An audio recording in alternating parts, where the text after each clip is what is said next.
Welcome to the California Department of Education Integrated and Designated English Language Development Transitional Kindergarten through Grade 12 video series. English Language Arts with Integrated English Language Development in Grade 7. In this lesson, the students are in the middle of a unit on biographies. At the end of the unit, each student will research and develop a biographical presentation of a great leader. The students have been learning about how biographies and autobiographies are structured, including analyzing figurative language to infer the leader's character traits.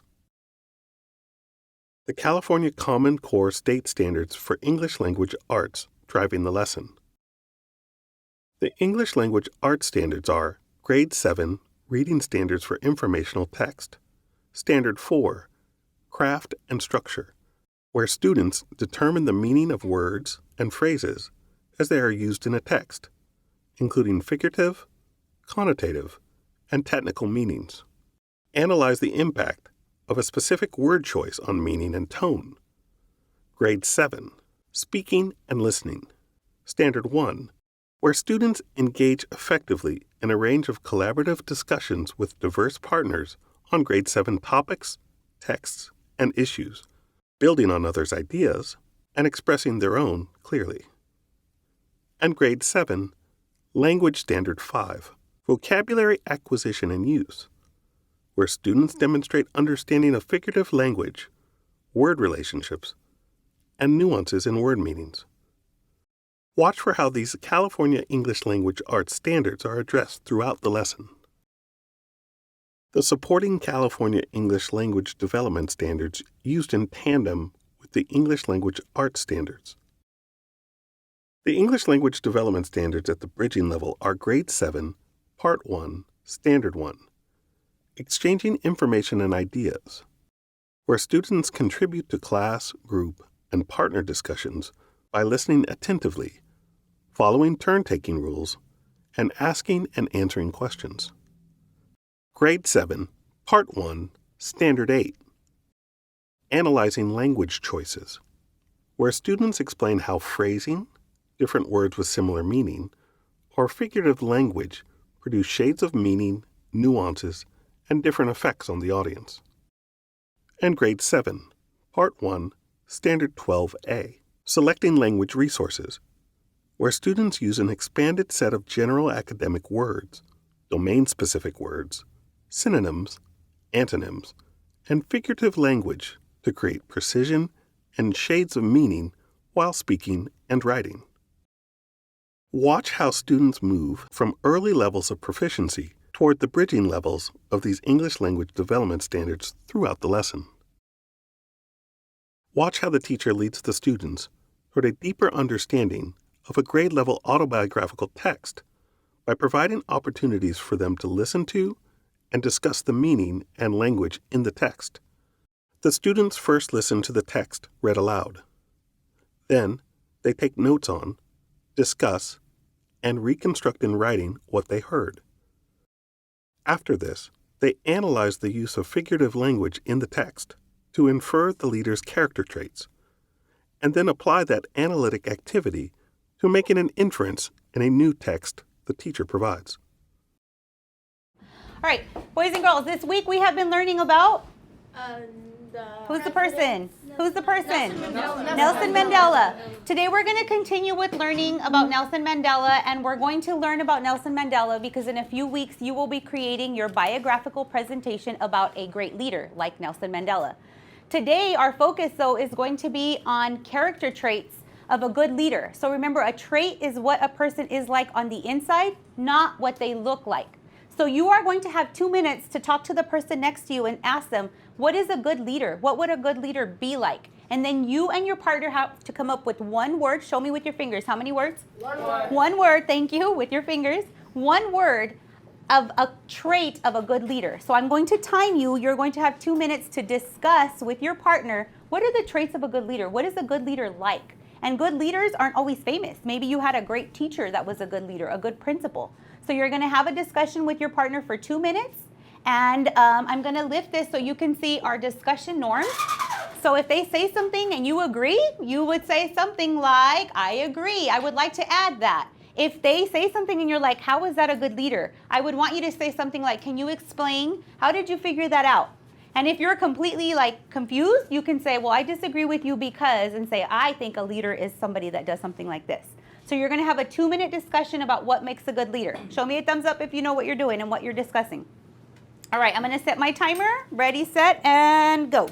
So what I think what a character trait like a leader would be is a strong, intelligent person that actually knows what he's doing, you know? Like they have to know what they're talking about, they have to have discussions, they have to have opinions, but they have to gather around people in order to be a good leader, you know? That, you know, they have to be productive and stuff, you know. Do you agree? Yeah. So what do you think? What are your thoughts, Ariana? Like What's a good leader to you? A good leader is that when like someone helps you.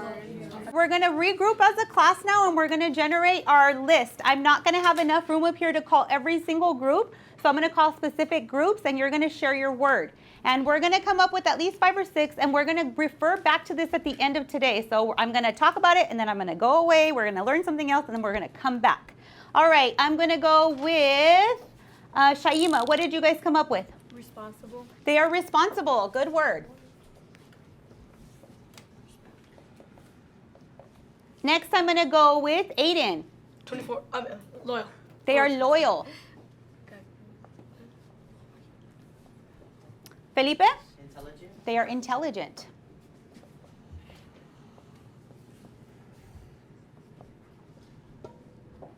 Aaron? Brave.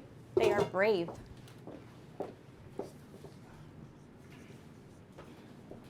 Elijah? Trustworthy. Anybody else? Drew? They have to make strong decisions. They have to be strong. And I'm going to add one with that. With strong comes the confidence to lead. You have to be able to get others to lead. And we learned about how Mandela was able to do that. And even when people told him, you know, you're going to go away, you're going to go to jail for a long time, that he stood his ground and he was able to get people to follow him. And he was a leader. So I want you to keep this list in your mind. We will revisit it at the end. And now we're going to go into the fun part of today where you get to pretend you're a journalist. Who knows what a journalist does? What does a journalist do? What's your guess, Jefferson? A journalist? Take notes. A journalist? Let's try that again. A journalist is like a person who takes notes. Okay. Elijah? What I think a journalist is like somebody who travels place to place and takes notes about their environment. Or maybe a person or a place. Somebody who gathers information. So what you're going to do next is something that I'm pretty sure you've done in history, and it's a strategy that's difficult at first because you're going to solely listen to me read something to you. The first time you hear me read it, you're just going to listen and try to figure out, like, what is this about? What is this text about? It's one paragraph. It's not super long. And then the second time you listen, I'm going to let you pick up your pencil and you're going to become a journalist and you're going to try to write as much as what I'm saying down. You can literally write word for word. It's going to be challenging and you're going to be frustrated. So you take a deep breath. Remember 7-11, in 7, out 11, and you keep going because it's going to be tough, okay? And I'm going to start by giving you 3 words, giving you the definition to 3 words that are going to be in the text. So I'm going to front load a little bit of vocabulary just so when you hear those words, you know what they mean. And they're words that we've been discussing as a class. Who remembers what falter means? Falter, what does falter mean? Jose. Falter means lose strength. Falter means to lose strength. Remember I shared if you are in a battle and you are faltering, you're starting to lose like your strength, your ability to keep going. All right, what is vista? What is vista? David? Vista means a pleasing view. A pleasing view or something beautiful to look at. So we're going to write a pleasant view. And last one, linger. What is linger, Felipe? Linger means to stay. To stay. Good. So those were our 3 words that we've been focusing on this week because they're going to appear in the text. So I want you to feel comfortable when you hear those words. If you get stuck, they're over there on our wall. The word apartheid is also over there. That one's been hard for you guys to say, so I wrote it underneath in red so that it sounds like apartheid so that you won't get stuck if you hear that, okay? All right, so pencils down. We're going to do our first read. This time I am going to read to you and you're going to have your pencil down and you're just going to try to figure out what is this paragraph that I'm reading to you about. So nothing else except silently try to figure out what it's about. If you figure it out, I don't want you to say anything. I want you to just be a good listener. When you go, if you become a journalist, you can't interrupt the person you're interviewing. You just have to listen. And that's what you're going to practice right now, okay? So I'm going to start by reading the text to you the first time. I have walked that long walk to freedom. I have tried not to falter. I have made missteps along the way, but I have discovered the secret that after climbing a great hill, one only finds that there are many more hills to climb. I have taken a moment here to rest, to steal a view of the glorious vista that surrounds me, to look back on the distance that I have come. But I can rest only for a moment, for with freedom comes responsibilities. And I dare not linger, for my walk is not yet ended. Okay, now you're going to pick up your pencils. And where it says, my notes, when I read to you, you're going to do your best to listen and try to write down as much as of what I'm saying. And I am going to read it to you again a third time, so if you miss something the second time, don't panic. I'll read it again. All right, pencils down. This time you're going to try to add something that you didn't hear the first time. And then I'm going to let you think for like 10 seconds after I finish so that you can add anything else that you missed the first time. I'm going to read it to you again. Pencils up. Here we go. So if you are on this side of the room, closest to that wall, you are partner A. And let me tell you what partner B is going to do. Partner A, you will read your notes to your partner. Partner B, you're going to add anything that they wrote down that you missed. You are not allowed to say, can I see your paper? The answer is no. They can read you their response. You cannot ask to see their papers. Partner A is going to share. B is going to add any notes that they didn't have. Then partner B is going to share, and A will add anything that their partners had that you didn't. So together, two brains are better than one, and we're going to help each other to be the best we can be. Partner A, we're going to backtrack, and partner A is going to share, and B is going to listen and add their notes. Ready, set, go. I have walked that long walk to freedom. I have tried not to fall. I have tried not to falter. There are many more hills to climb. I can only rest for a moment. He walked a long walk to freedom. He made missteps. There are many more hills. You got that? He only rested for a moment because he didn't finish walking still. And there are many hills to climb. So partner B, you are going to share what you have, and partner A, your job is to be a listener and add anything new that your partner had that you didn't. So if you're partner B, right now you are reading my notes and your partners are adding to theirs. Okay? I'm going to give you 1.5 minutes, and if I see we need a little bit more time, I'll give you more time. Ready, set, share. I wrote, I have walked that long walk to freedom. I have tried not to falter. There are many more hills to climb and take. I can only rest for a moment. There are more hills to climb. My long walk has not ended. I have tried not to filter. Okay, boys and girls, we're going to move on to the next phase where you're going to take out the text or the paper that says collaboratively reconstructed text, and you have a task now. Using your notes and your partner's notes, you guys are going to try to rewrite the paragraph that I read. So with your notes and your partners, you should have quite a bit to try to write the exact same paragraph that I read to you. So you're going to look at your notes and you're going to say, okay, how did this paragraph start? What kind of language or words did she use when she read it to me? What kind of notes do I have that can help me figure out the order of this? And you're going to reconstruct the same paragraph that I read to you. You're going to have about 7 minutes to do this. This part takes a little longer because you're using your notes and you're talking to your partner. Here is where you talk to your partner and you can ask questions like, did I miss something? What about this? Didn't she say this first? So this is where you can ask each other questions and use each other's brains and use each other's words to help. Okay? I try not to lose strength. My walk to freedom. I think this one goes first because this one, because this is how it starts. It's saying the long walk, and then this is like the end because Freedom comes responsibility is walk not ended. So we should put long walk. The long walk for freedom. In the first sentence, it states that I have walked a long walk to freedom, and I think the second one should state like how How he did it? yeah how he walked to Like if freedom. like if he made mistakes. Yeah. Yeah, okay. Wait, hold on. Do you think that he can't rest should come before the sentence because it's like before the sentence states that I have made some missteps along the way. Oh yeah. Yeah. Yep. Because like it states that he shows that he can't rest because he has more mistakes to Come, and that's where that fits in. Yeah, I agree. I have made missteps. along the way. I've taken steps. Or So, do you think that I have tried not to falter, which means to stay. he has tried to not make a mistake.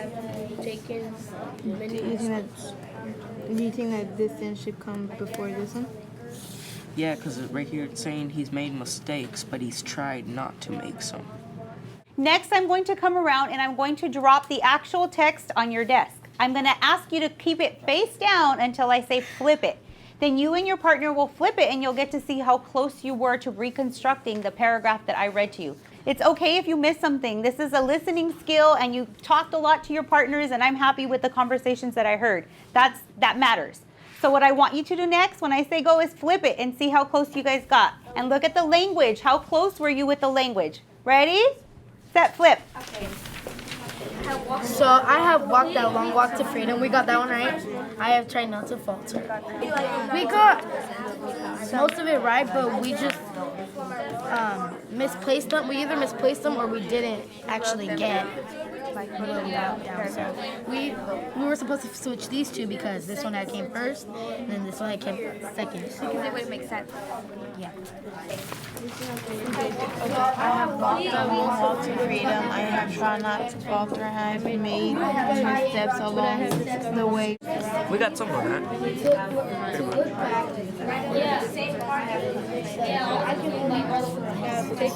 Well, we got the first sentence right. This ends, I have tried to falter. It should have been the same. Hands down, and now comes where we're going to dig deep. What we did was the surface. It's like when you see a tree, you see the top, but there's many roots underneath. We're going to go deeper. In this text, we talked about context yesterday. We said, okay, he starts by talking about the past, and then he talks about the present, then he goes into the future. Remember we discussed that yesterday? Yes. Today we're going to dig deeper. We're going to go deeper, and we're going to go back and say, what figurative language does Nelson Mandela use here? And how can we take that figurative language to determine his character traits? Like, what kind of leader was he? So what I'm going to do is I'm going to model the first figurative language, and we're going to discuss it as a class, and we're going to see, what does he really mean? When I read this paragraph to my son, who's young, he's like, oh, it's easy. He's hiking. He's not hiking. So he talks a lot about hills and climbing, and we're going to dig deep, and we're going to look at the text for something other than what it literally says. So we're going to pick up our pencils, and we're going to label the first piece of figurative language. I have walked that long walk to freedom. Walk that long walk to freedom. Is freedom a place where he's going? No. What do you think he means by that? I have walked the long walk to freedom. What is his long walk? Jefferson. He has tried a lot. Like, he has been through a lot of stuff just for everybody to have the same rights. Yes, he's referencing the challenges, the journey that he took to get to where he is. Let me write that down, and then I'll get back to you, Aiden. So his long walk to freedom are the challenges, so go ahead and label that, or struggles that he went through. Aiden, did you want to add something? Experience. His experience is what? His experience of his challenges that he had to face a lot to earn his freedom. Good for you, yes. Thank you for making that connection. So I want you to look over here at this list now. And I want you to look at the figurative language in that text in front of you. And you're going to dig deep and you're going to infer. On the back of that paper, you and your partner are going to answer this question using this frame. Based on the figurative language in the text, I can infer Nelson Mandela was what kind of leader? What kind of leader? And tell me why. So if you say he was whatever one of those words, and because I should hear your explanation. So I think he's a strong man because everything that he's done, he's been through things, he's been to prison, he's all that just to make a right actually be in the law. You know? Yeah. So that he's a strong man. So I think he's strong. So I'm gonna take a note as being strong. And I think he's loyal because he didn't. He basically treated everybody right. Yeah, he didn't really like the American white people less. He liked them. He treated them all equal. Yeah. Basically. Responsible because he made sure he did everything he did everything and solved every problem to make sure that everyone gets freedom and equal rights as the whites. I agree with you. Why do you agree? I agree because you're right. He tries not to make as many mistakes, and he keeps going. Pretty much it. What do you mean? Like Can you he, explain it? Did you write it? like he's not trying to. He tries to make as little mistakes as possible, and to give everyone freedom. Word that you picked where it says was blank, and then Well, all his people freedom. I disagree. I think that he's trying to fix all those problems that he has to make sure everyone gets the same equal rights and freedom as others. For I've talked to 2 people and made sure that they felt comfortable sharing, so I'm going to call on 2 people and we're just going to listen to their response. I already talked to them, so if you were one of the kids I talked to, you're going to share your response out loud and we're going to listen. Shaima.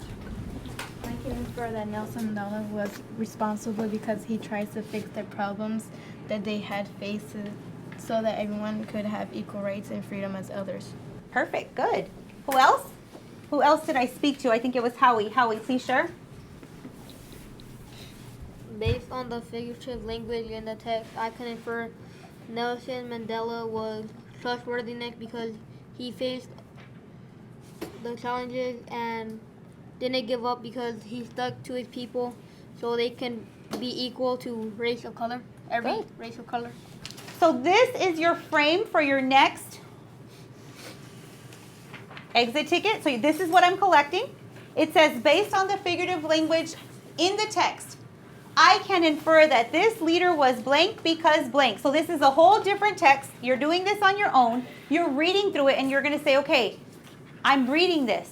He says he's been knocked down, but he's referring to something else. You're going to analyze it and you're going to answer here. This is what you're going to hand me on the way out of the door. This right here, your exit ticket.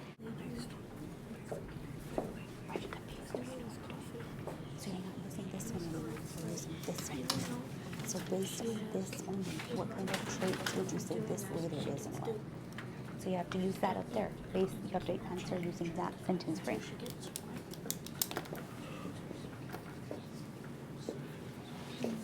So the purpose of today was to get you ready for when you start researching your person. We know that one of the things we're going to have to do is study our subject's character and personality traits. That's what you did today. When you research on your own the separate person that you are going to be assigned, you might read texts that have figurative language about your leader. If it's an autobiography, maybe they use figurative language, but they won't tell you their character traits. You will have to infer that. You'll have to pull that out. So today was great practice for what you're going to be doing in the near future when you start your biographical presentations. Reflection and discussion. Reflect on the following questions. First, how did you observe the following focal content standards and supporting English language development standards being implemented in this Grade 7 Integrated English Language Development lesson? English Language Arts, Reading Standards for Informational Text, Standard 4, Speaking and Listening, Standard 1, Language. Standard 5, English Language Development Part 1, Standard 1, Exchanging Information and Ideas. Part 1, Standard 8, Analyzing Language Choices. And Part 1, Standard 12A, Selecting Language Resources. Second, what features of integrated English language development did you observe in the lesson? Now pause the video and engage in a discussion with colleagues.